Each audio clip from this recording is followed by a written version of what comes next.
La Esfinge, una monstruosa estatua viviente. Un terrorífico híbrido de humano y león. Estas grandes criaturas mitológicas inspiraban asombro y respeto, pero también miedo.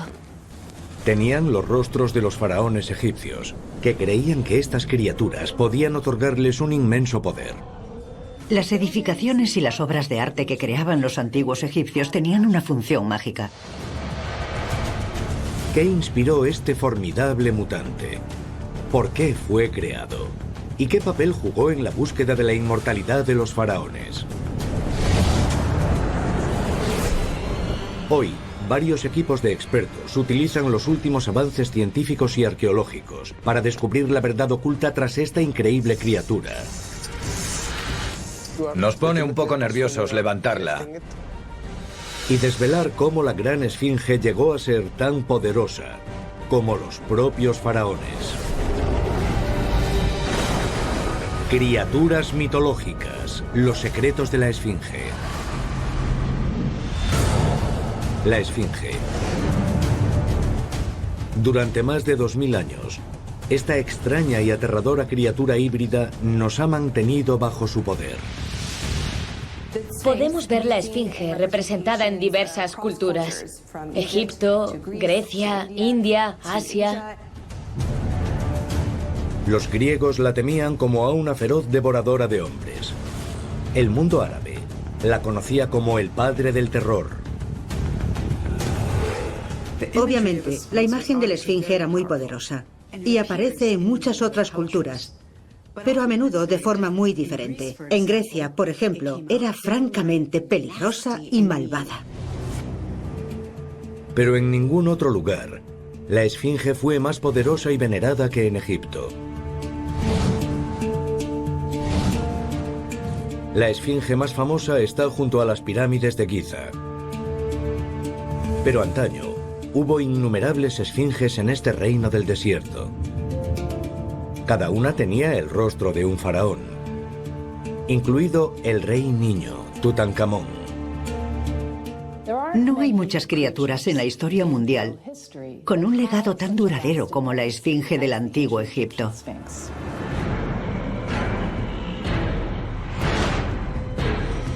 ¿Por qué este extraño mutante ejerce un influjo tan intenso y poderoso en tantas culturas? ¿Qué ofrecía a sus devotos fieles? El egiptólogo Campbell Price pretende descubrir la verdad oculta tras esta criatura y cómo se creó.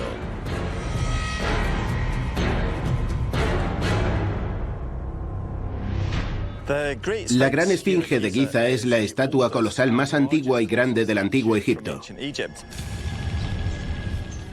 Sabemos muy poco sobre por qué fue construida o incluso qué representa realmente. Campbell ha descubierto que el concepto que los antiguos egipcios tenían de las estatuas era muy diferente al que tenemos hoy. Esta es la palabra del antiguo Egipto en jeroglíficos para esfinge, Seshep Ankh, o imagen viva. Aunque tendemos a pensar en las esculturas como obras de arte, en el antiguo Egipto las estatuas eran poderosos objetos mágicos. Tenían vida propia. En la era de los faraones, esta criatura no era en absoluto mitológica. Esta estatua no es una representación de la esfinge. Es la propia esfinge.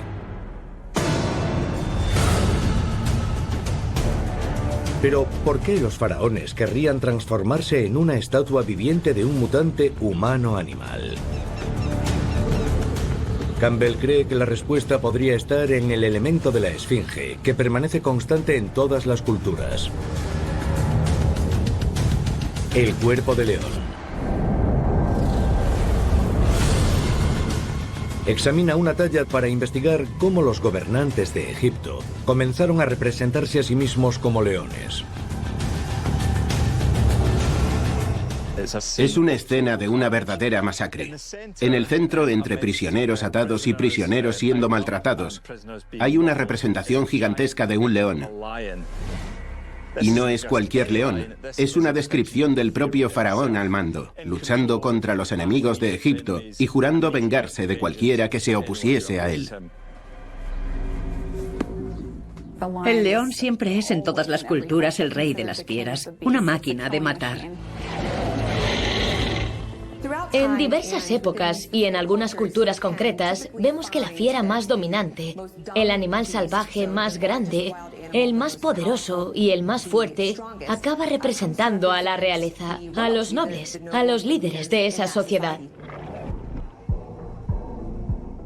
Un célebre faraón llevó incluso su fascinación por los leones hasta su tumba. En Giza hay expertos restaurando decenas de miles de piezas.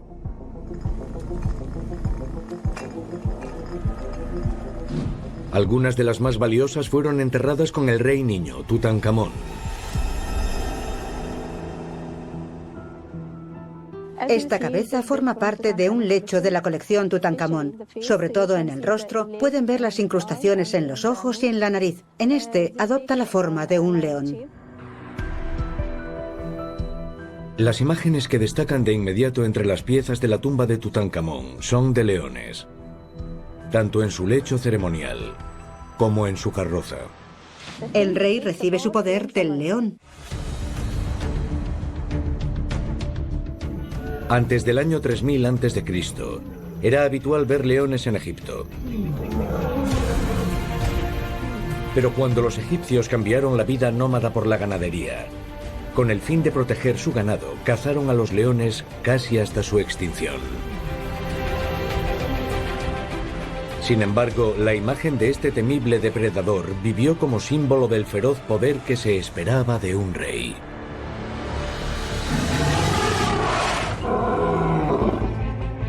Pero si estas criaturas eran tan poderosas, ¿por qué los faraones no continuaron representándose simplemente como leones?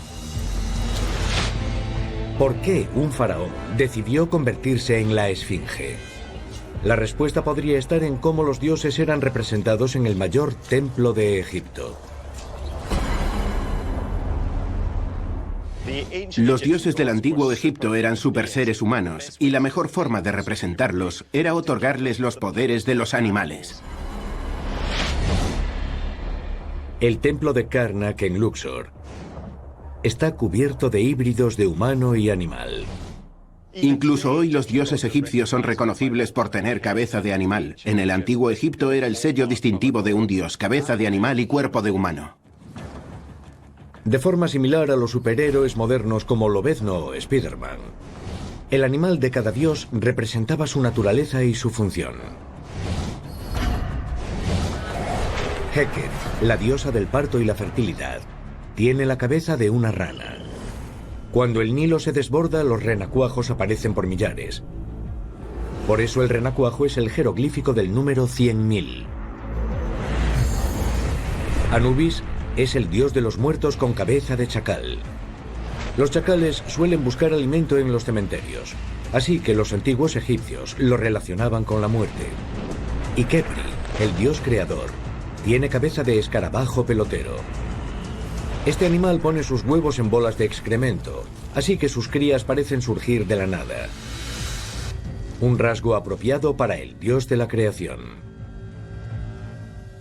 A menudo nos resulta complicado comprenderlo, ya que estamos habituados a una sociedad con un solo dios. Pero en aquellas sociedades, lo divino adoptaba la forma más adecuada para realizar su función. Tener el cuerpo de un león proporcionaba a un dios fuerza, poder y ferocidad.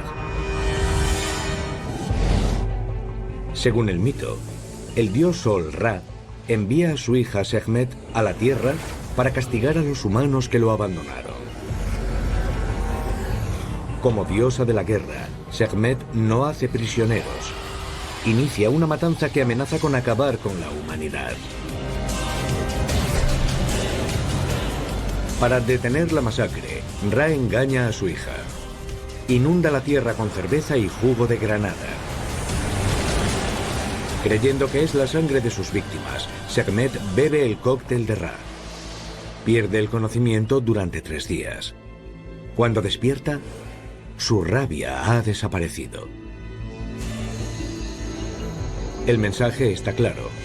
Solo un dios podía apropiarse de la fuerza de un león.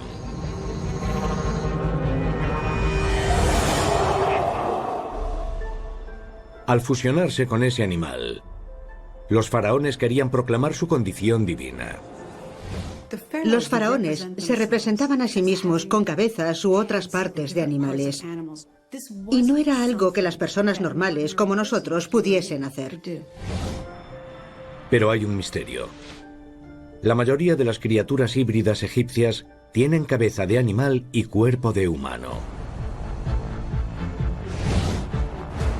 ¿Por qué en la Esfinge es al revés?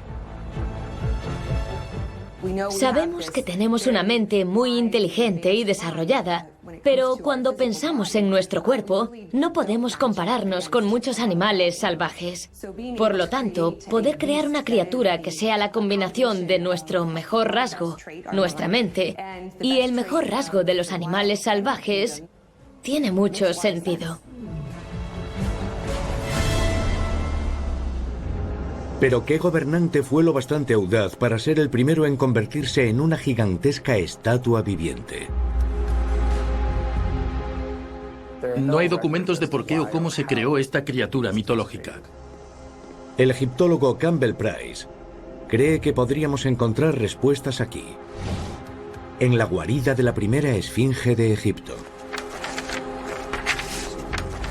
Aquí podemos ver, en este plano de la necrópolis de Giza, la gran esfinge aquí abajo y la pirámide de Kefren aquí. Y parece muy evidente, sobre todo en esta imagen, que las dos están relacionadas, están conectadas entre sí. Parece que podemos deducir que Kefren construyó tanto la pirámide como la gran esfinge. El rey Kefren gobernó Egipto en torno al año 2500 a.C.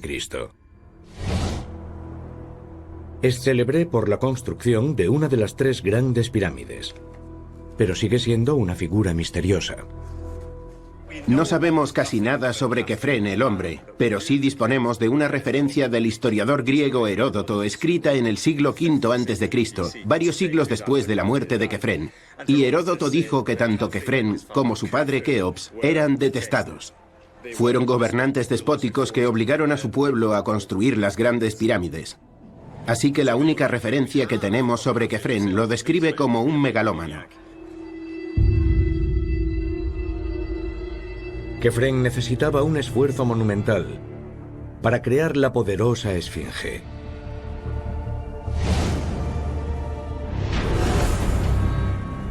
Hace 4500 años, a la sombra de las pirámides, los trabajadores excavaron miles de toneladas de roca del suelo para tallar una criatura colosal del tamaño de un avión de pasajeros. Tenía una cabeza humana que se elevaba hasta los 20 metros de altura y garras de león que se extendían más de 18 metros hacia adelante. La fusión de rey y fiera creó una criatura mitológica realmente épica. ¿Cómo esperaba Kefren usar este gigantesco monstruo de piedra para lograr más poder en este mundo y el siguiente? La respuesta podría estar en el templo ubicado a los monumentales pies de la Esfinge. Estoy recorriendo la línea central del templo y la brújula me indica que esta línea está orientada exactamente de este a oeste. Para algunos arqueólogos, esa exactitud descarta que se trate de una mera coincidencia.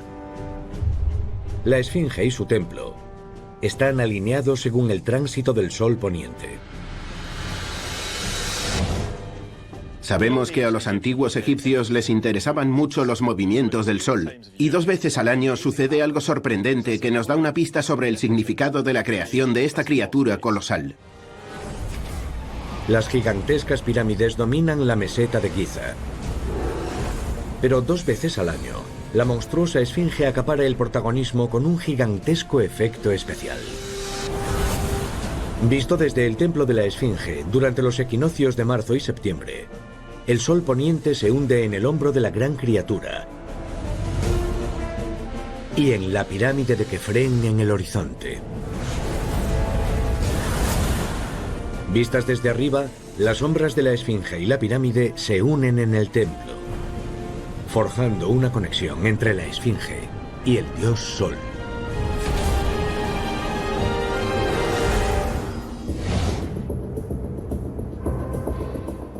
Los constructores de las grandes pirámides, Keops, Kefren y Micerino, tenían una relación muy estrecha y especial con el dios Sol, porque su familia se describía a sí misma como los hijos del dios Sol.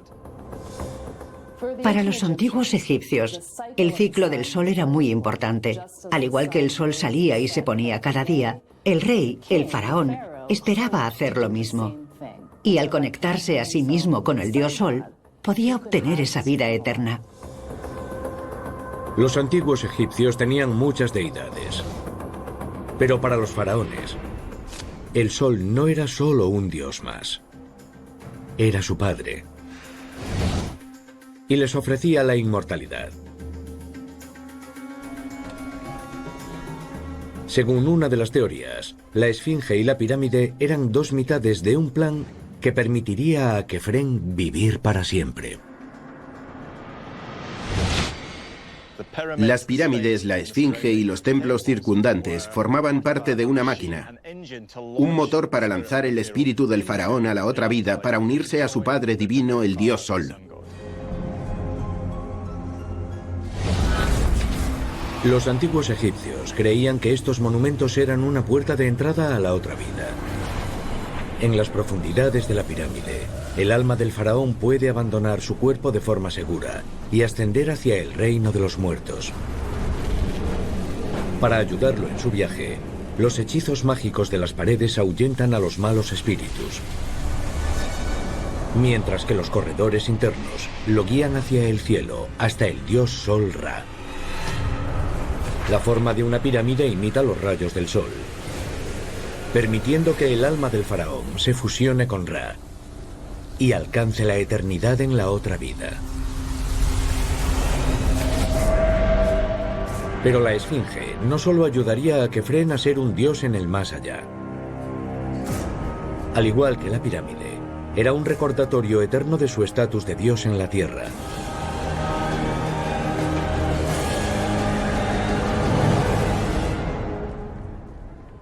Pero Campbell cree que el complejo que forman la Esfinge, los templos y la pirámide, diseñado para lanzar a Kefren a la otra vida, nunca fue terminado. Para comprender lo que le ocurrió a la máquina de Kefren para resucitar, aquí en Giza, debemos descender al recinto de la Esfinge. Muy pocas personas pueden entrar, así que poder explorarlo es un privilegio especial.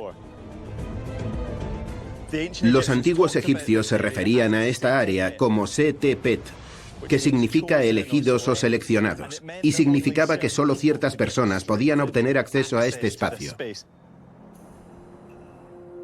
A vista de pájaro, el enorme muro a la derecha del recinto de la Esfinge parece incompleto.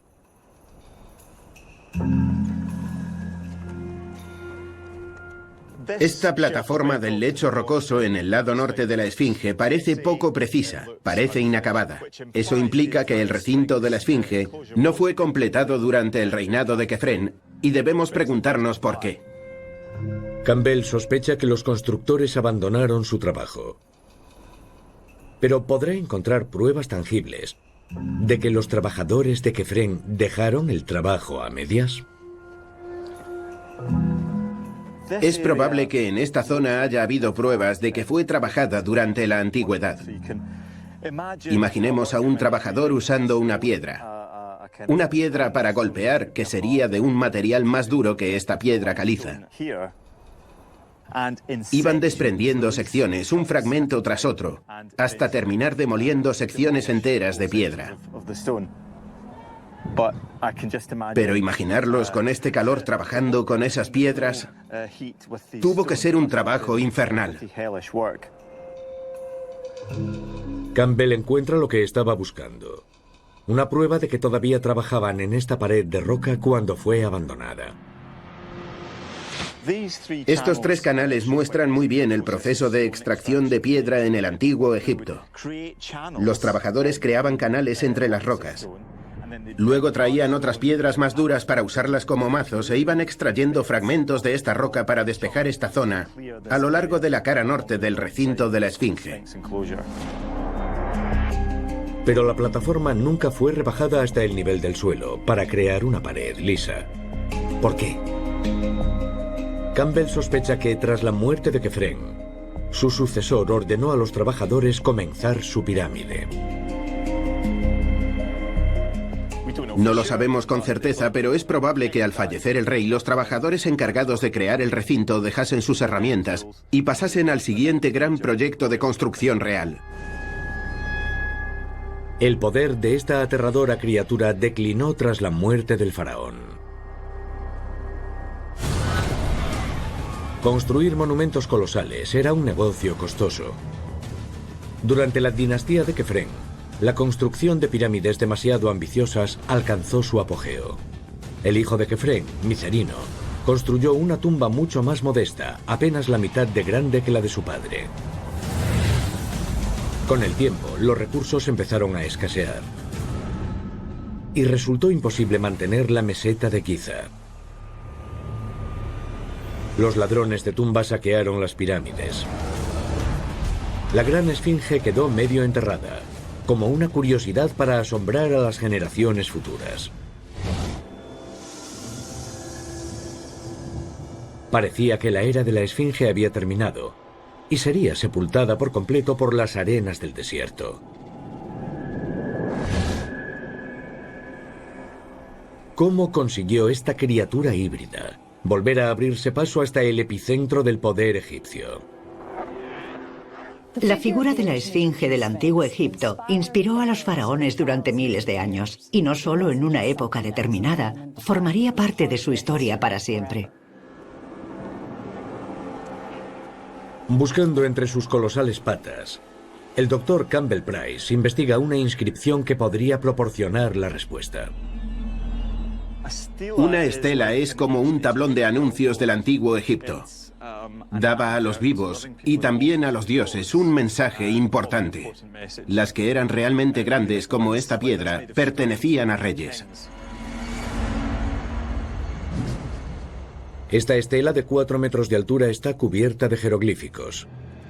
El sistema de escritura basado en imágenes utilizado en el antiguo Egipto. Estoy buscando el nombre de un rey y aquí veo varias indicaciones de un nombre de la realeza. Vemos que hay 3 símbolos distintos dentro de este óvalo, denominado cartucho. Y sabemos que solo puede ser Tutmosis IV, un rey muy importante de la 18ª dinastía que vivió hacia el 1400 a.C. Más de 1000 años después de Kefren. El texto en la estela nos habla del príncipe Tutmosis. Es solo un príncipe, no es el rey. Encuentra a la esfinge, pero está cubierta de arena casi por completo. La inscripción describe al príncipe Tutmosis descansando a la sombra de la esfinge. Bajo el calor del mediodía, Tutmosis se queda dormido y la esfinge se le aparece en un sueño.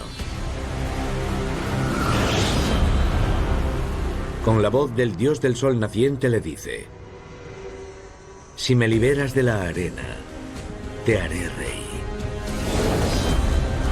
Cuando despierta, el príncipe hace lo que le ha pedido la esfinge y la desentierra. Poco después, el hermano mayor de Tutmosis muere misteriosamente y él hereda el trono. La esfinge ha cumplido su palabra. Una de las formas en que los antiguos egipcios podían interactuar con sus dioses era a través de los sueños. Creían que los dioses podían acudir a ellos en sus sueños y ayudarlos a resolver problemas o recibir curas. Era una de las formas en que los egipcios interactuaban con la divinidad. Ahora la esfinge hablaba con la voz del dios más importante de Egipto. El sueño de Tutmosis la había hecho más poderosa que nunca. Ahora era el poder detrás del trono. Es un lugar de peregrinación al que los nuevos reyes acuden para hacer valer su derecho al trono. Deben acudir a este antiguo dios para que dé su aprobación a cada nuevo rey. Este monstruo híbrido, una vez más, volvía a ocupar el centro de la vida egipcia. Pero ¿por qué los faraones posteriores no construyeron una, sino ejércitos enteros de esfinges? Pocas cosas reflejan mejor lo que fue el antiguo Egipto que esta multitud de esfinges. La avenida de las esfinges en Luxor continúa hasta donde alcanza la vista. Es un enorme ejército de estas criaturas, mitad león, mitad humano. Encontramos una pista sobre la razón de su presencia aquí, en los dos lugares religiosos vinculados por la avenida. En un extremo está Karnak, el hogar de Amón, el rey de todos los dioses. Más de 2 kilómetros al sur está Luxor, un gran templo en el que los faraones hacen ofrendas a los dioses. Entre ambos, una avenida bordeada por un número increíble de esfinges, 1350, formando un camino espiritual que une los dos lugares sagrados. ¿Por qué están aquí las esfinges? El primer paso es descubrir de quién es su rostro. El arqueólogo Mostafa Al-Sahir aún sigue encontrando estatuas. Seguimos excavando para descubrir todas las estatuas de la esfinge. Mostafa y su equipo están reconstruyendo una de estas magníficas criaturas, trozo a trozo. Requiere tiempo, pero la paciencia es algo muy importante. La última etapa será poner la cabeza encima. Un error podría hacer que la antigua escultura se estrellara contra el suelo. Nos pone un poco nerviosos levantarla. Es muy pesada. Con la estatua completa, ya es posible observar su rostro detenidamente. ¿Quién es? Tiene la forma de una esfinge con una cabeza humana, característica de Nectanebo I. Nectanebo I gobernó Egipto en el 400 a.C., más de 2000 años después de la creación de la primera esfinge. Durante todo ese tiempo, un faraón tras otro construyó esfinges con su rostro. Sabemos que hubo reyes concretos que parecen especialmente aficionados a esta forma. La reina Hatshepsut es un buen ejemplo. Fue una reina faraón. También el rey Amenemhat III, un gobernante muy poderoso del Imperio Medio. En lugar de mostrarse con un tocado real, luce la melena del león. En la avenida, los nuevos faraones reemplazaban las cabezas de las esfinges de sus predecesores. La adaptabilidad de la criatura la ayudó a sobrevivir durante tanto tiempo. Cada faraón podía tener sus propios conjuntos de esfinges sin que la forma quedase asociada necesariamente con un rey concreto. Ningún gobernante construyó más esfinges que Nectanebo. Es la mayor concentración de esfinges en todo el mundo.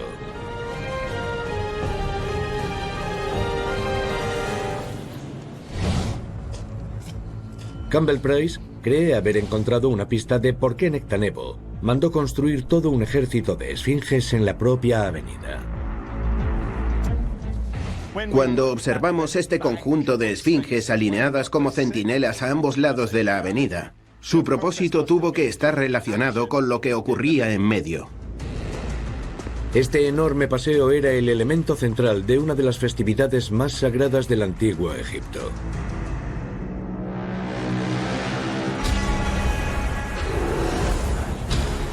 Una vez al año, todos los ojos de Egipto se concentraban en la avenida de las Esfinges, mientras los sacerdotes portaban una estatua del dios Amón desde Karnak hasta Luxor.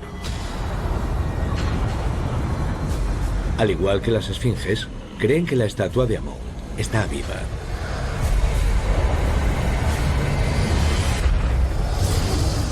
Estas feroces esculturas vivientes vigilan cómo el dios recibe las ofrendas anuales del faraón. Un ritual sagrado que recuerda a los egipcios la autoridad divina de su rey.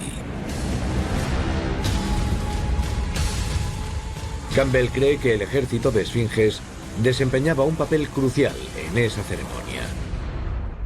Garantizaban que pudiese celebrarse.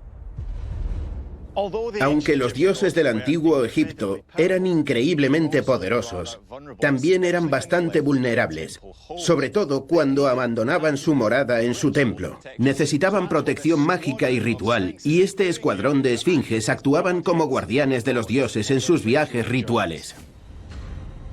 La esfinge divina se estaba convirtiendo en la protectora de otros dioses, en una figura benévola. La clave del éxito de esta forma es su adaptabilidad, su flexibilidad. Eso explica el hecho de que la esfinge, esa criatura, esa imagen de la criatura, tenga tanto éxito durante más de 2000 años. Pero ¿por qué esta poderosa criatura cayó finalmente en desgracia? En la avenida de las Esfinges, el arqueólogo Mostafa Al-Sahir desvela una posible pista.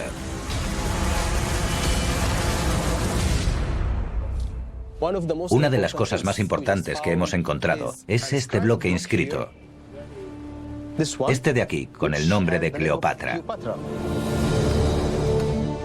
La célebre reina Cleopatra fue la última faraona de Egipto.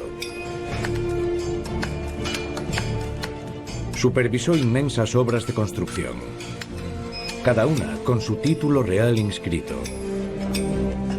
Pero algo está mal en esta inscripción. Aquí podemos ver los signos de Cleopatra. De hecho, fue construido al revés. El hecho de que el nombre esté invertido demuestra que esta piedra fue extraída de su edificación original y reutilizada. Creo que este cartucho de Cleopatra procede de las proximidades de la avenida de las Esfinges, quizá del templo de Luxor o incluso del de Karnak. Un temible ejército de esfinges montaba guardia, quizá para proteger una de las sagradas edificaciones reales de Cleopatra. Pero presenciaron cómo era destruida sin piedad. Cleopatra fue la última reina de Egipto antes de la época romana. Después, Egipto pasó a formar parte del Imperio Romano.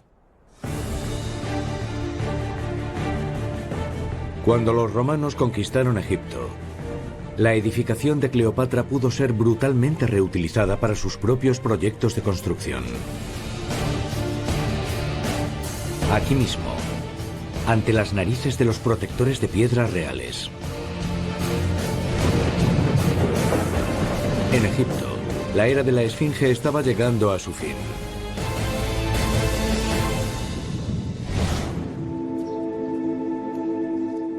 Pero no fueron los romanos quienes pusieron el último clavo al ataúd de la Esfinge. Las pistas se encuentran en el poderoso templo de Karnak. Aunque hace años que vengo a Karnak, no había visto antes un monumento muy interesante y especial en la parte posterior del templo. Los daños sufridos por esta estatua se deben a algo más que la erosión. Aquí vemos que una estatua de Tutmosis III, el constructor de esta sala para celebraciones, fue modificada, fue atacada y reesculpida brutalmente para convertirla en una cruz. Eso nos da una pista sobre el destino de la imagen de la Esfinge. Campbell encuentra más pruebas a la vuelta de la esquina. Entre las pinturas de hace más de 3000 años, aparece un inesperado intruso. Aquí, en esta hermosa estancia pintada, entre sus gloriosos colores hay una imagen de un santo cristiano. Huyendo de la persecución romana, algunos de los primeros cristianos vivieron en estos espacios abandonados. Rápidamente pasaron de ser una minoría oprimida a ser la mayoría dominante. De repente, la Esfinge fue acorralada. Los cristianos se escondían de los romanos, pero no lo hicieron durante mucho tiempo porque el dominio del cristianismo en Egipto significó el fin de los antiguos dioses. Como dice la Biblia, el primer mandamiento es: no tendrás dioses ajenos delante de mí. Los cristianos prohibieron el culto a los iconos paganos, poniendo fin a más de 2 milenios de dominio de la Esfinge en Egipto. Pero la naturaleza de la Esfinge volvería a cambiar para resurgir en otros lugares como un símbolo del mal. ¿Por qué? Encontramos una pista en Olimpia, Grecia. Aquí, la arqueóloga Ancí Dipla investiga otra criatura híbrida con cuerpo de león: el grifo. Podemos ver esta asombrosa criatura en esta moneda siciliana del siglo IV a.C. Como podemos ver, el grifo estaba formado por dos poderosos animales: el león y el águila. Los antiguos griegos creían que los grifos vivían muy lejos, en Asia Central, donde anidan.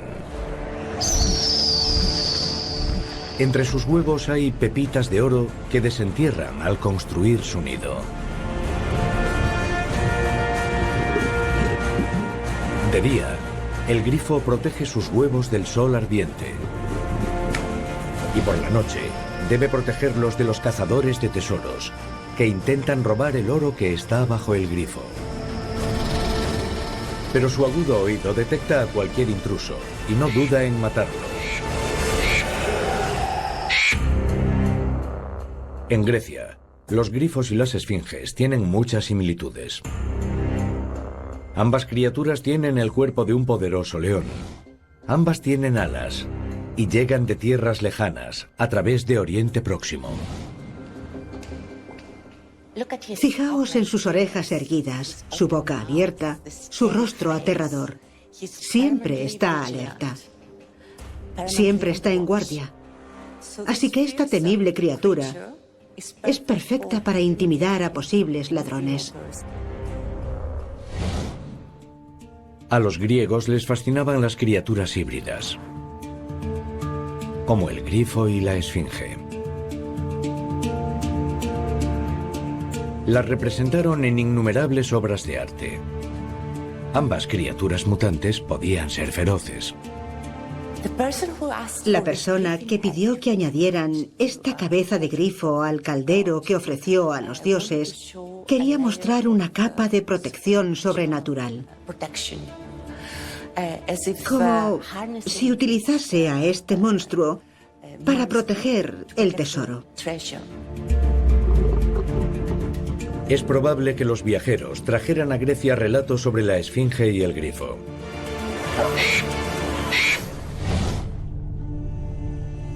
La doctora Joy Reidenberg, experta en anatomía comparada, investiga qué podría haber detrás de las historias sobre el grifo que lo convirtieron en un protector tan aterrador. Según una teoría reciente, el grifo podría estar basado en un hallazgo fósil, algo como esto. Es el molde de un Protoceratops. En su cráneo hay un rasgo que destaca. Este pico tan simbólico es lo que más llama la atención porque parece el pico de un águila. Fijaos en su punta aquí delante, que se une con la mandíbula inferior. Y era enorme, era poderoso. Podría hacerte mucho daño, partirte en dos. Según dicha teoría, el inmenso cuerpo del Protoceratops también pudo inspirar la idea del cuerpo de león. Si no sabían nada sobre dinosaurios, ¿con qué podían relacionar esto? Es algo con un pico que parece de ave y con un cuerpo del tamaño de un león. Y sabemos que había leones en esa región, así que si unes las dos cosas, tienes un león con cabeza de ave, tienes un grifo. A los griegos les apasionaba la extraña biología de estas peligrosas criaturas híbridas. En Oriente Próximo, la esfinge era peligrosa y agresiva. Así que la incluyeron en su mundo mitológico de monstruos malvados. Se convirtió en una hermana de la quimera,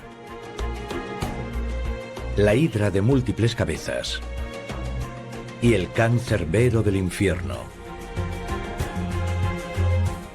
La esfinge pasó de ser una figura divina, un símbolo de los faraones, a transformarse en una criatura monstruosa en el arte griego. Pero no solo mutó en una criatura malvada y aterradora. Pasó a ser una figura femenina. Esta miniatura es un buen ejemplo del aspecto de una esfinge en el arte griego. El cuerpo de una leona, alas y la cabeza o el busto de una bella doncella. A diferencia de sus predecesoras en Egipto, en el arte griego casi siempre es una figura femenina. Era un símbolo del terror para una sociedad dominada por hombres. Normalmente son los hombres que dominan a las mujeres. En este caso tenemos a la esfinge como una mujer salvaje que ataca a los hombres, sobre todo a hombres jóvenes. Es una devoradora de hombres.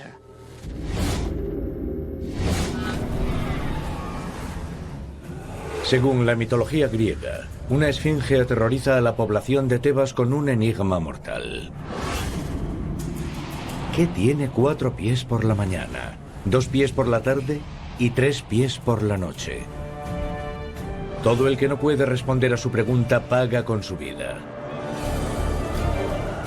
Pero un héroe llamado Edipo resuelve su enigma. Es el ser humano que primero gatea a 4 patas, luego camina sobre sus 2 piernas y por último necesita un bastón cuando es anciano. Humillada, la esfinge se devora a sí misma. Los griegos solían recoger historias de otros pueblos y hacerlas suyas. Al cambiar su historia, la esfinge perdió su significado original y se convirtió en un verdadero monstruo. La esfinge comenzó siendo el cuerpo viviente de un rey. Desarrolló un poder extraordinario. Y se convirtió en un guardián sagrado de los propios dioses. Los símbolos como la esfinge eran el puente entre el mundo divino y el mundo real. Cuando pensamos en estas criaturas mitológicas, una de las razones por las cuales sus historias perduran es porque todas ellas comparten algo, su poder. Y eso era lo que interesaba a los pueblos de la antigüedad. Una forma de aprovechar ese poder y utilizarlo en su beneficio. La fama de la esfinge se extendió más allá de las fronteras de Egipto y se convirtió en un monstruo devorador de hombres. Muy diferente de la criatura divina original. Uniendo pistas y descubriendo sus secretos, podemos comprender un poco mejor una de las criaturas mitológicas más célebres en todo el mundo.